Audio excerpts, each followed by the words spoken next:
Hi, my name is Naki Osute. I'm Associate Vice President for Social Impact Canada at TD Bank Group. On behalf of TD, I'd like to thank you for being here today. This February is not just another African Heritage Month. We are gathering at a time where Black communities and their allies around the globe are demanding we confront the ongoing realities of anti-Black racism in every aspect of society. We must continue to push progress forward. When we launched the TD Ready commitment in 2018, our goal was to support the conditions necessary for a more equitable tomorrow. Now, 3 years later, that commitment has put us on a path to help address inequities across social, economic, and environmental spheres. We continue to seek out better ways to support the Black customers, colleagues, and communities we serve today and into the future. Over the last year, we've invested more time than ever before in dialogue with community and industry leaders from Black-led, Black-owned, and Black-serving organizations, while centering the voices of Black TD colleagues. And we're embedding these lessons learned into our institution, driving change and creating a better bank as we move forward. So on behalf of TD, I thank you for supporting our collective learning journey with your presence here today.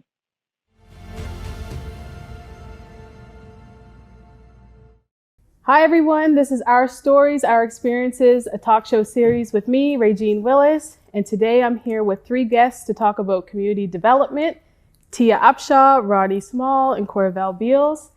Last episode, we talked about collective healing and wellness and the grappling of how do we actually acknowledge when we need to begin our healing journey or that healing has to take place in some kind of way. How do we balance our wellness and ensure that we're living our lives to the fullest potential? So we'll build upon that today and talk about community development with a focus specifically on community economics. Thank you, Tia, Rodney, and Corvell. I'll briefly introduce you all. Tia is from Halifax in the community of Mulgrave Park. She is a mother of 3, serial entrepreneur, and founder of Black Women in Excellence. Tia has a goal to have Black women become self-sufficient for themselves, their families, and communities, and to add to the Black economic growth within Canada. Rodney is a father, change maker, community builder, connector, mentor, coach, and social entrepreneur. Born and raised in Halifax, Nova Scotia, Rodney has established a passion for both its people and communities, working hard to help ensure those individuals and organizations thrive and grow. And Corvell is from North Preston, Nova Scotia, proud owner of Smooth Meal Prep and R&B Kitchen, among a few other businesses. He's also the founder of the Peace Basketball Tournament. So welcome all. Co-founder. Yeah. Got to acknowledge everybody that's a part of it. Mm-hmm. So yeah, we're going to talk about community development today. And I just kind of want to start by asking the question, when we think about community development, what do we have to ensure is included in those conversations? Tia, can we start with you? Black women. Okay, let's just hit it right off. Yeah, we're the top of the pyramid within our families. We are. And I say that with my whole chest out because we always figure out a way when there's nothing, we can find something. We always figure out a way, if there's an issue, we can resolve it. We always, as Black women in our units of our families in the community, always have to figure it out. Mm-hmm. We can't just say it can't happen, we're just done, we're gonna throw our hands up. Because that's how the Black community is. We always have to find a way. So I just say the Black woman. I like that. And I agree with you for sure. We definitely have a place, a very important one. Mm-hmm. Rodney, how about you? Community. Community, of course. I mean, you can't leave the community out of that conversation. I mean, listen to the question, right? Mm-hmm. We're talking about community is a part of the question. So let's make sure that they're part of the solution as well. Right. So talk a little bit more about that. Meaning consulting community when things are taking part? What I'm saying is valuing community. So valuing the people closest to the problems or issue that you're trying to solve, because they have what's called or knowing as a lived experience. So lived experience will trump anything. I don't care about your peer-reviewed articles. I'm talking about real life in real time. So your personal experience. So needless to say, we need to be able to engage those closest to the problem to get the best understanding and the best results or the best solutions. So yeah, let's value that and not exploit it. Yeah, very important point. Corvell, how about you? Community development it's a big word. I think that like Rodney said, community, Tia as well, like, a part of the people are the women, Black women specifically. But, I think development to me is creating like something new that is either there and you're making it better, or it's there and you're kind of expanding it, or you're taking something and you're like nothing and creating it into something. So, I think there's so many layers to community development, but, like they said, like the people are most important when you start talking about community development. I think it really starts with the people. For sure. So people, meaning community, those closest to it, those with the lived experiences, those that are really the experts. So Black women being a part of that and perhaps having more of a leadership role. What would you say about that, Tia?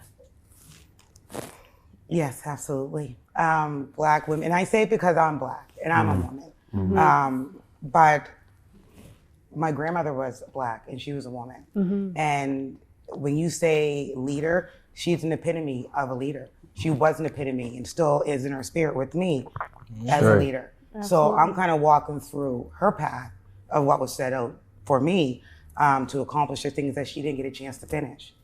That's why I believe in so wholeheartedly that Black women, we play a huge role in, community, family dynamics, financial dynamics, so many other things we play roles in, but those are the three ones that I am very passionate about, and I will speak on every chance I can when it comes to that topic. And as African Nova Scotian people, we know, and I think more people are finding out more recently, how much of a contribution that we've actually had and continue to have to this province specifically, right?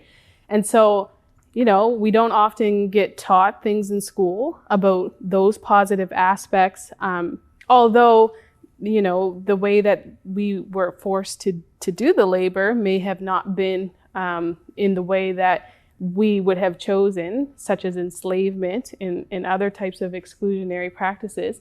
But I think that we have always had a role in the economic development of this province and the growth. And so when we think about those aspects, what do we think are some of the reasons why this doesn't always get translated? The fact that we have contributed so greatly and that we continue to, why doesn't that get translated to folks in a way that, shows how much value Black people hold in this province? Thoughts? I mean, anyone could go first.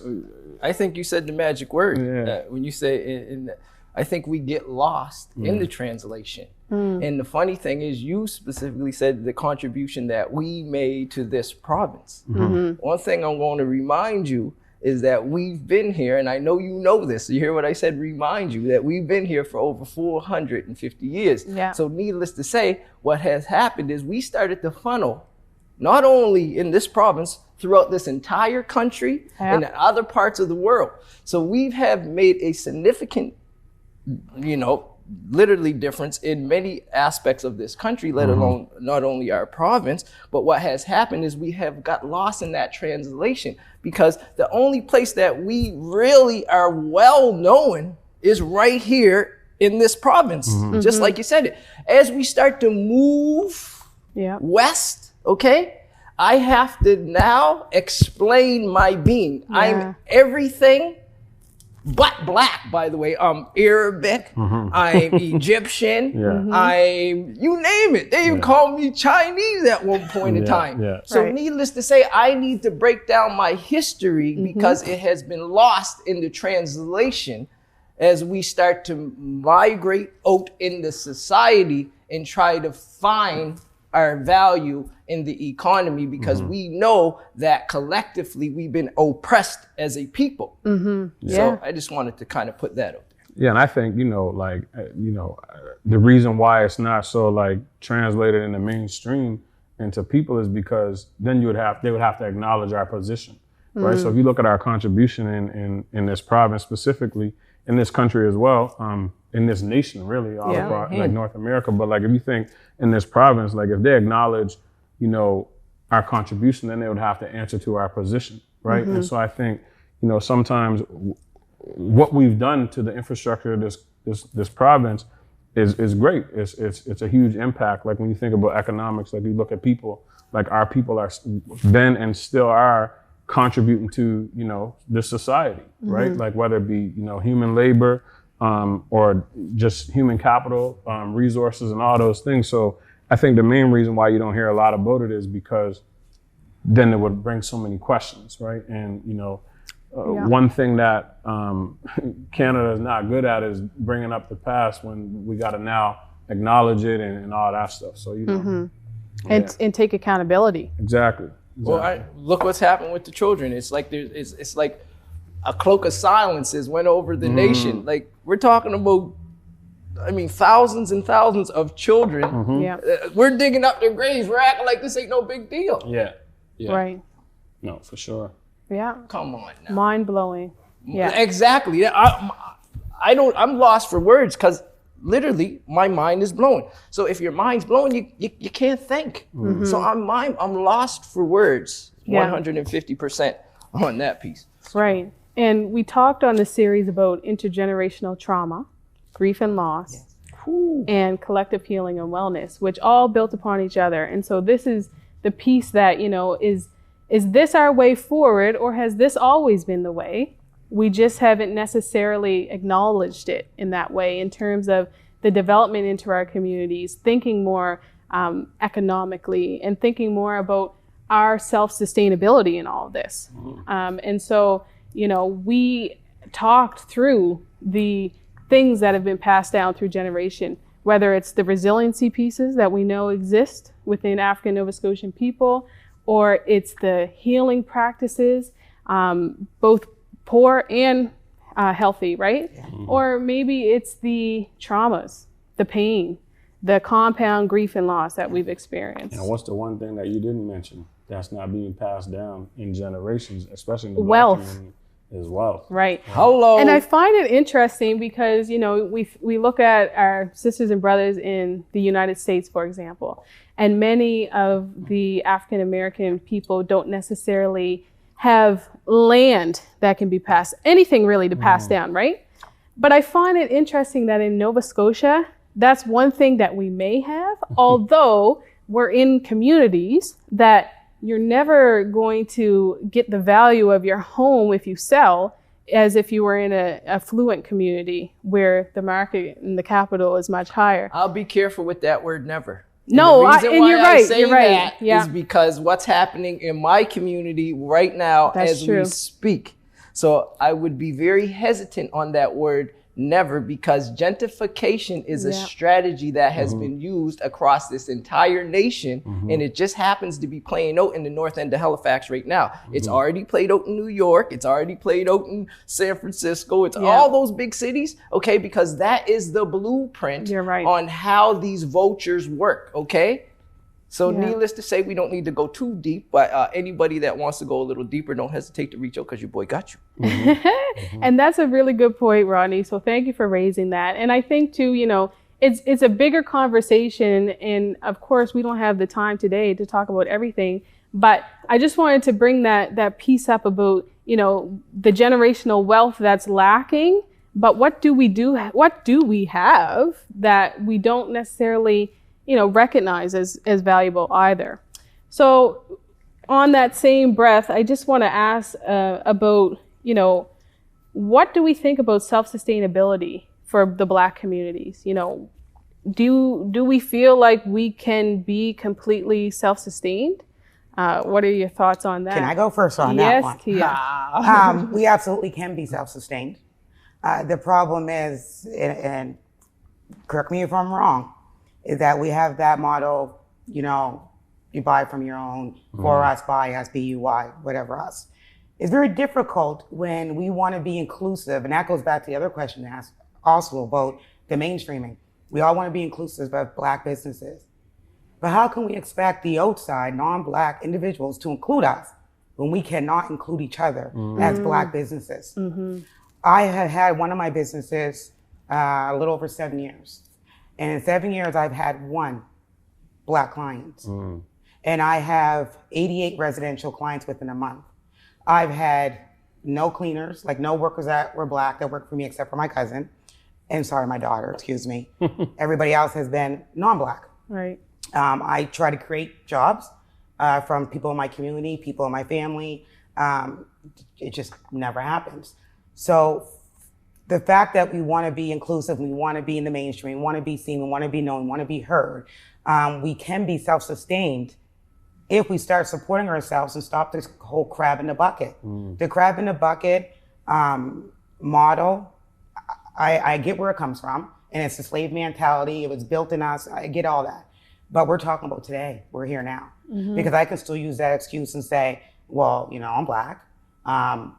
My generational curses and traumas and stuff was passed down to me, so therefore I'm not going to support somebody else who's Black who has a business. I'm going to go outside. It has to stop. So yes, we can be self-sustained. I went from one business to 4 businesses. I went from living in low income and being in jail and being on house arrest and everything else to now own my own home. That I will be adding more assets onto my generational wealth for my children. That's right. And I know it's going to happen. Both my daughters, one's 14 and one's 22, and they both have businesses that are thriving. Now I'm just working on my son to get him on board, because if I'm doing it, they do it, it will generationally keep going down. That's right. And that's my whole point of doing it. I'm hoping that other Black women get on the ball, because we are the ones to implement. Right, right. We have to be the example. We'll talk more about that too, about passing down and how to get other people kind of in the know about all this stuff. Right. I mean, we need to look no further than Africville, okay? Because this is a primary example of a African Nova Scotian community that was demolished.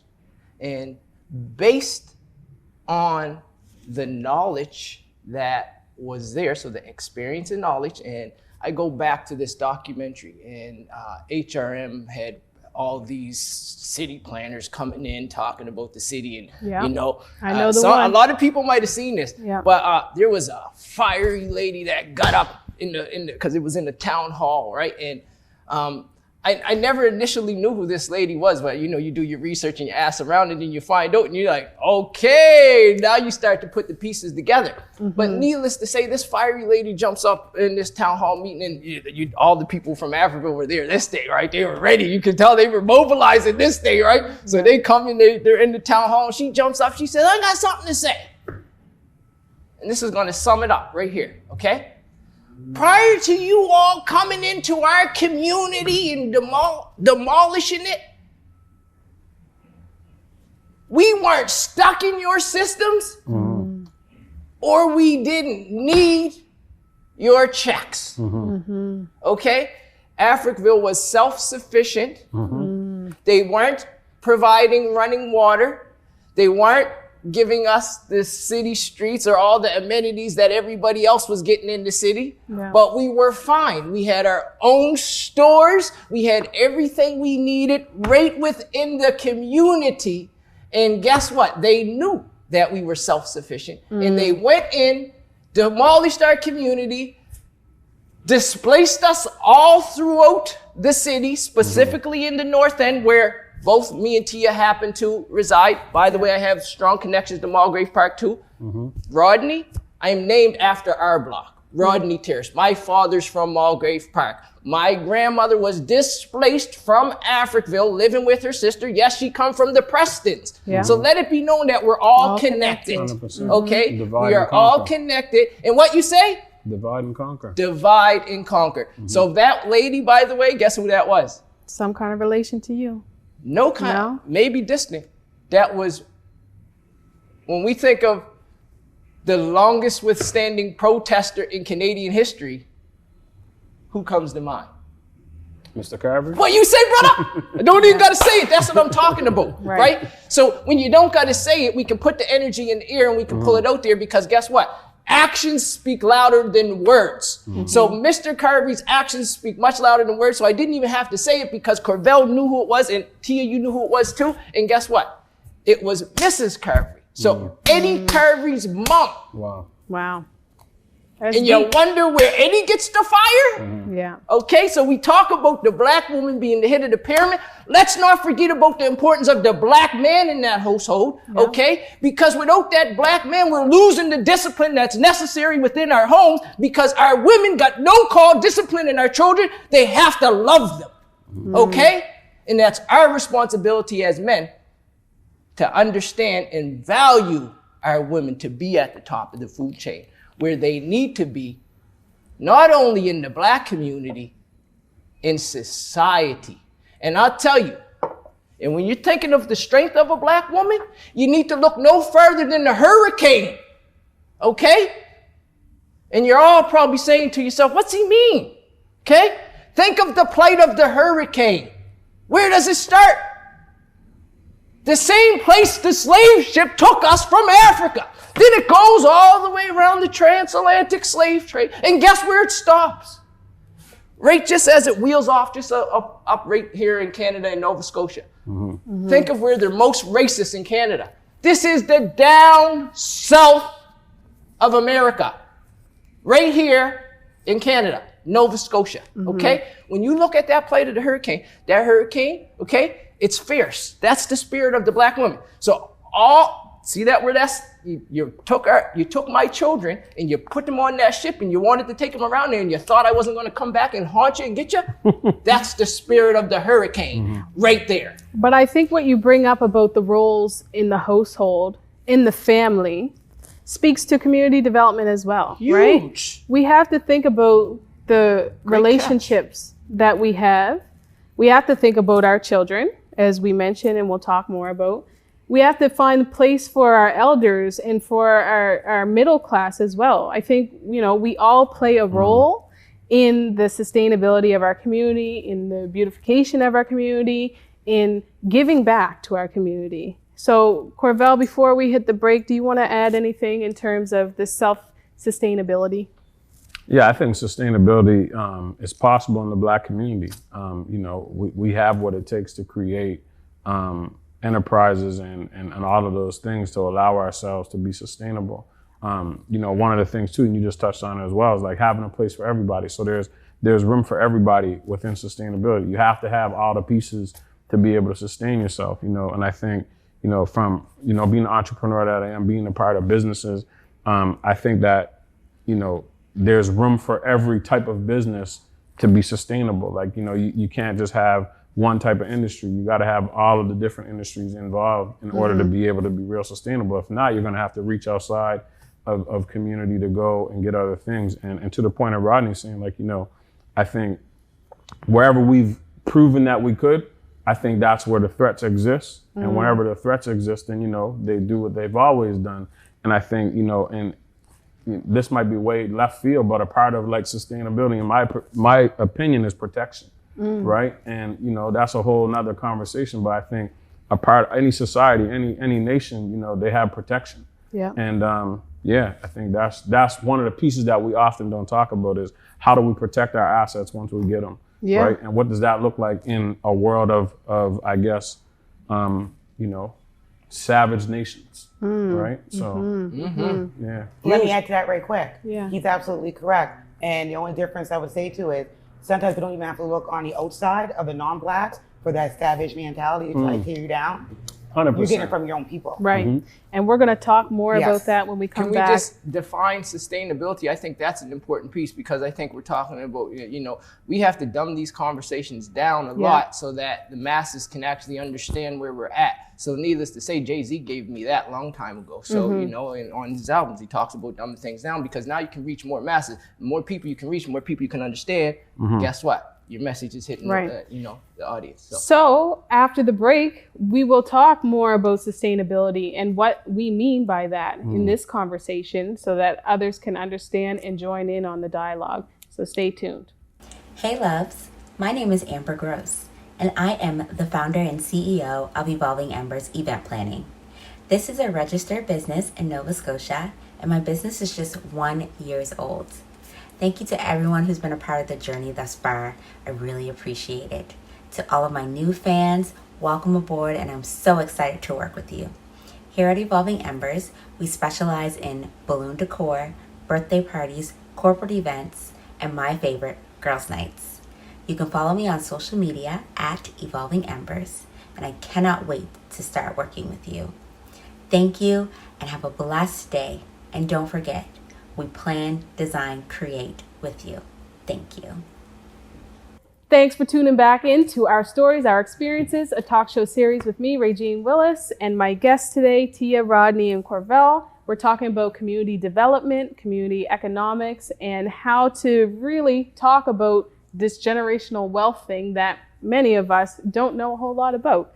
So we wanted to define sustainability, and really what we're talking about is like longevity, long-term, being able to be community dependent, not have to look externally to source ourselves, to provide for ourselves, to ensure that our community remains and that our families are fed in the end of the day, right? This is our definition, right? Yeah, well, let's go even a little deeper. Let's think of, the indigenous part of our cultural makeup. So let's think of it from the 7 generations perspective. So when we're thinking of sustainability, is whatever we're creating going to be here 7 generations later to support our children's children's children's children? Right.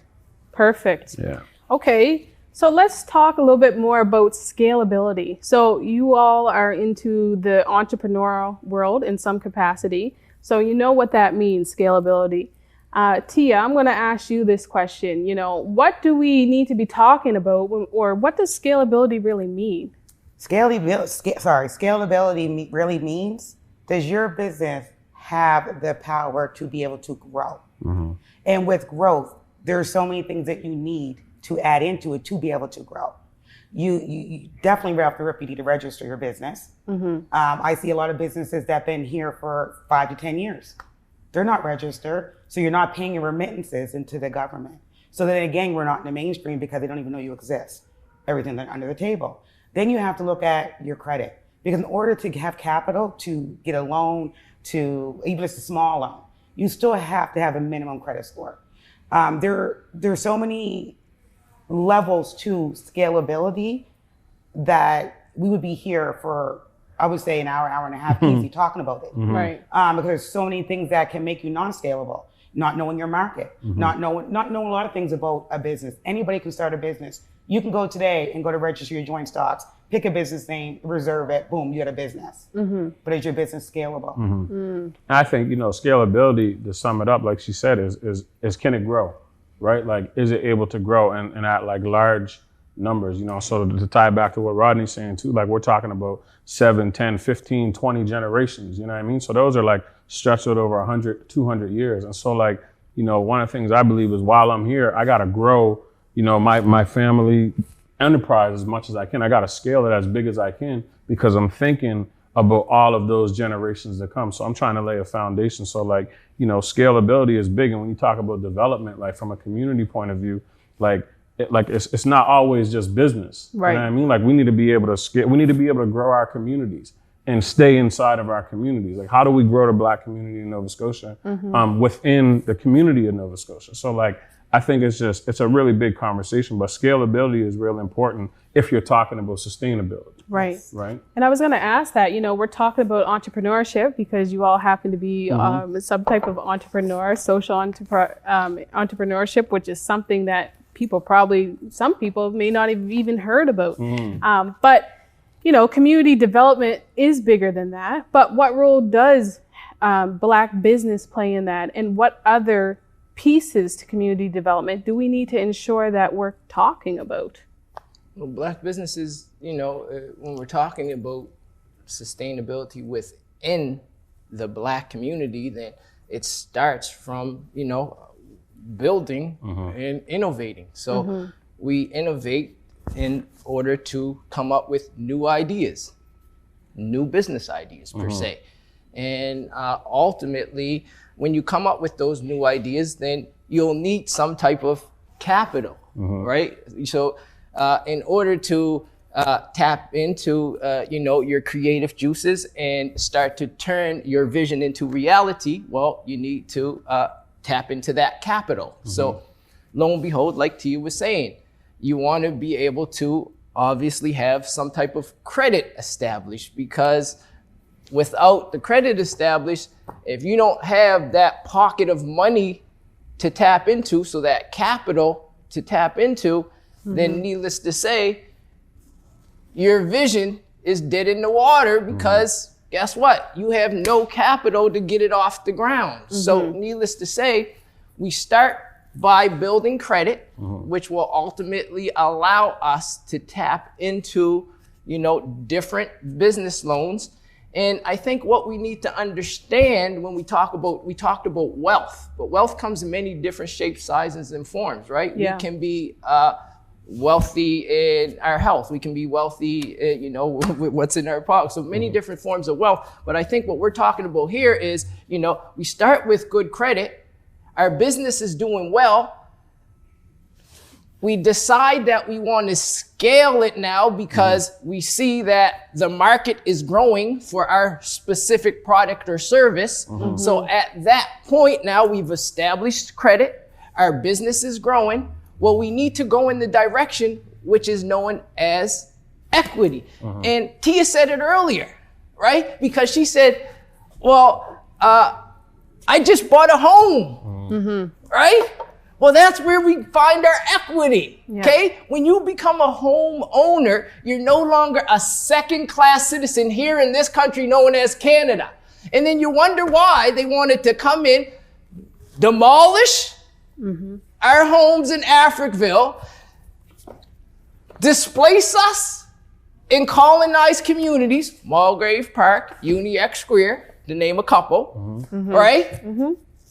And literally dumb us down to take our creative juices from us so that we can no longer innovate to create, and lo and behold, become dependent on their systems. I think entrepreneurs lay, a big foundation to what he's saying, to equity. Like, because at the end of the day, entrepreneurs are creators, right? Yes. And so if we're talking about developing communities, it's going to take, creative ideas, and entrepreneurs play that role. And I think ultimately too, entrepreneurs ideally are business owners, you know what I mean? But not just in the business sense, but entrepreneurs are owners. They create things that they would own, or they would create things that they have equity in that they could either sell or pass on or give on. And so, all of these things, I think there's really when we're talking about development, we're talking about a big net of things. But I do think entrepreneurs are after the people, because the people are the foundation of any development, any community. I think that entrepreneurs are like a really close second, because they're the ones that are going to be creating the infrastructures and things that they're problem solvers. Call them what they are. Entrepreneurs are problem solvers. And on a daily basis as Black people, what are we dealing with? Problems. So we are natural entrepreneurs, just in the inclination of our makeup. But going back to the equity piece, it starts with credit. You don't jump into equity without credit. By the way, when you went to buy your home, they checked a couple things. One of the things they checked was your what score? Credit score. Speak up so the people can hear. Credit score. They checked her credit score. And then after her credit score, you needed one other thing. Oh, I needed my financials. Not only your it's called debt to credit ratio. No, okay? They actually didn't. Okay, Because of my financials. Yeah. They didn't look at my ratio. I think we have to understand how systems work too. Two things I wanted to highlight. So, what about the people that don't necessarily want to be entrepreneurs? That's right. That's one thing. The second thing is more of a comment, I guess, and it goes back to even before the conversation about establishing credit. We have to teach our kids about credit, because they're not going to learn it in the school system. Absolutely. And possibly not just in the community, unless folks like us are able to share that information. So I think, that's the first step into understanding credit, is to actually, once you understand it, to teach someone else about it. And that's one of the things that Black Women in Excellence do. A lot of people don't really understand what Black Women in Excellence is. And it's not just a non-for-profit. We're not just about entrepreneurship. I don't even say entrepreneurship when I'm doing workshops. I say Blackpreneur. You are a Blackpreneur. We're not even going to use the word entrepreneurship. we don't just do a business plan. We don't just do marketing strategies and marketing plan. We talk about your credit, because there's certain things you're going to need for either your home or for your personal life or even just for your business. We talk about scalability. We talk about support systems in your community. We talk about partnering inside and outside of your community. We talk about how to conduct yourself as a Black woman in a professional role as a business owner when you're on the outside. So we talk about things like that. So I try to cover everything, and I'm really real in the workshop. I don't sugarcoat nothing. So Corvell, what about people that don't necessarily want to take the entrepreneur, Blackpreneur route? I think, again, if we go back to talking about creating, sustainability within community development, not everybody's going to be an entrepreneur. One of the things to those people that, necessarily don't want to be business owners or because like Rodney said, you're all entrepreneurs. But maybe like you have a certain set of skills that'll help businesses scale. You'll have a certain set of skills that'll help businesses grow or even just operate. And so like sometimes too, like in the Black community, in order to be sustainable, we're going to need all hands on deck. And so you might be a person that is an accountant. So maybe you provide your services or when you're looking for a new job, look within the Black ecosystem to kind of give your service, not give, but obviously, but bring your services to the Black businesses, bring your services to the Black community if you're, a Black person to help grow. So like, it's not always, and then at the end, I guess, if nothing else, become a customer. If there's an equal value Black business, and there's another business and you're a Black person, bring your dollars to the Black business, right? Like, I think that's one of the pieces too. Like, we don't all have to be entrepreneur to kind of contribute to the movement. No, powernomics, baby. Powernomics. So, we mentioned it with the Jews. The Jews are really good at keeping the dollar in the community. We're the worst at it. We actually, as soon as we get money, we take it out to the other community. First place we go, Foot Locker or something like you already know where it's going. By the way, I can promise to tell you, we don't own those corporations where we're spending our money. So we need to pay attention where we are spending our monies. So we're going to take a quick break, and after this break, we'll ask our guests what the concept of for us, by us means to them. So stay tuned. At Sunlight Decor, we specialize in all things decorative and giftware, from wreaths, personalized ceramics, centerpieces, floral arrangements, and interior decorating services for all holidays, seasons, and occasions.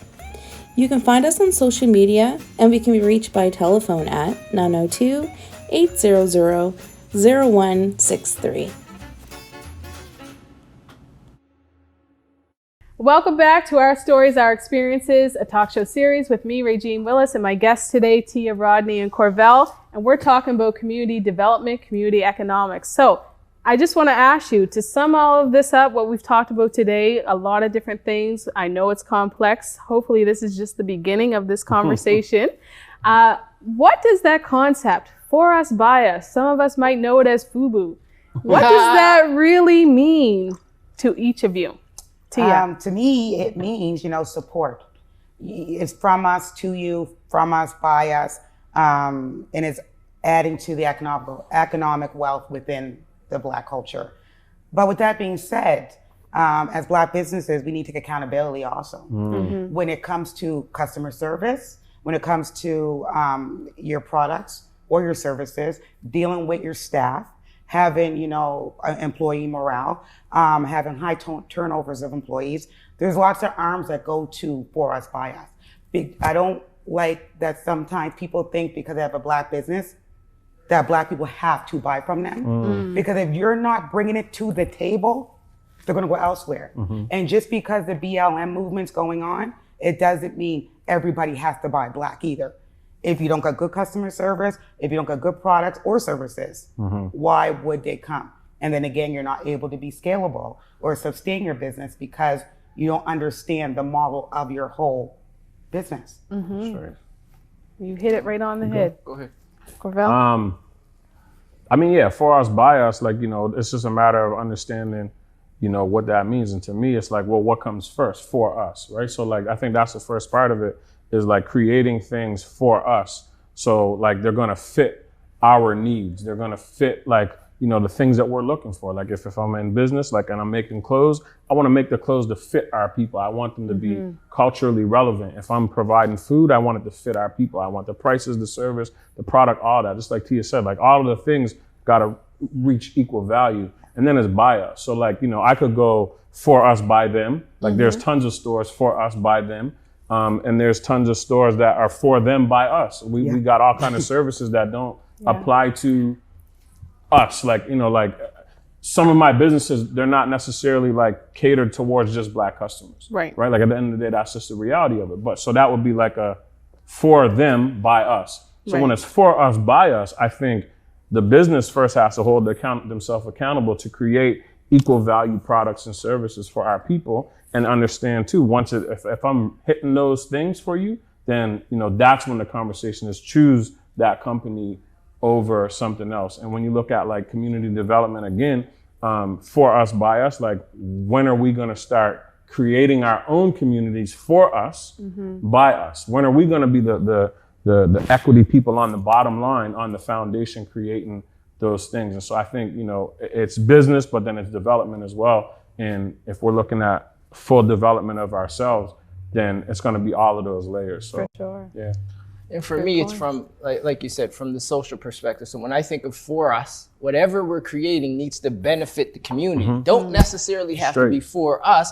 For me, at least, I just want to make sure that whatever we're creating, there's a social return on that investment that comes back into the community. Now, going back to what Tia was saying, as Black entrepreneurs, whatever products or service you're putting out there, they need to be able to compete on the market, okay? Because that's how you're going to find a repeat customer. So for me, that whole for us, by us piece is that whatever we're creating has a social benefit that feeds back into community, but it's open to the world. Listen, man, I want your money, and guess what? I want to be able to keep it in our community. When we can do that, we will then find sustainability, which our children's will be able to benefit from it. And I think that's the biggest piece of the whole convo. Like I think, that's probably one of the biggest statements of the whole convo is, the benefit factor, right? That's like we want to be able to, because it's not only just creating products and services or creating things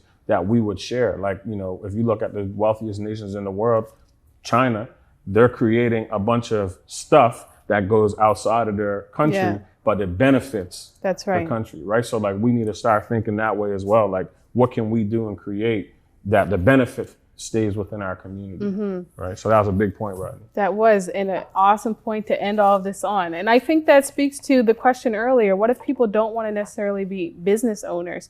You could still contribute to your community, right? And that's your role. And that's the benefit of what you bring, what your skills are, and what lifestyle you choose to live in terms of getting your money. So and creating job opportunities. That's right. There are R&B Kitchen. I see their ads looking for people. So they're opening doors for people who don't want to be an entrepreneur.